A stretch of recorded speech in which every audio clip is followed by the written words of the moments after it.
Hey guys, and welcome back to this channel. In this video I'll be showing you guys how you can get the taco fern on Grow a Garden. So to get it, you'll need to actually make a prismatic recipe. So Crispy is craving a burger, so I'm just going to search up like a prismatic burger recipe. So for me it's 1 tomato, 1 cauliflower, and then 3 bone blossom. Yes, you do need that, unfortunately. I had to acquire that from my friend, so thank you for giving me this. Like, I cannot thank you enough because I need that. Then you're going to just like cook. It does take like 20 minutes.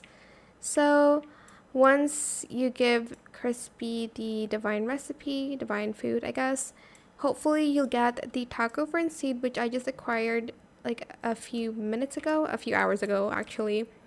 And here is the taco fern. It does like spawn again, so you don't really need more than one, but obviously it's going to be easier if you have more than one seed.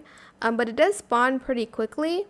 And yeah, that is pretty much it. I did make one big one just now.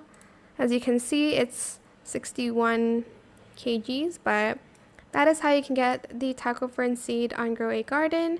I hope it was helpful for you guys. Don't forget to like, comment, share, and also subscribe to this channel if you haven't done that already. If you have any more questions about this video, just leave it in the comment section down below. I'll try my best to answer them all for you guys. And if you found this video helpful, please click the thanks button as well. That is it. Thank you so much for watching. Bye.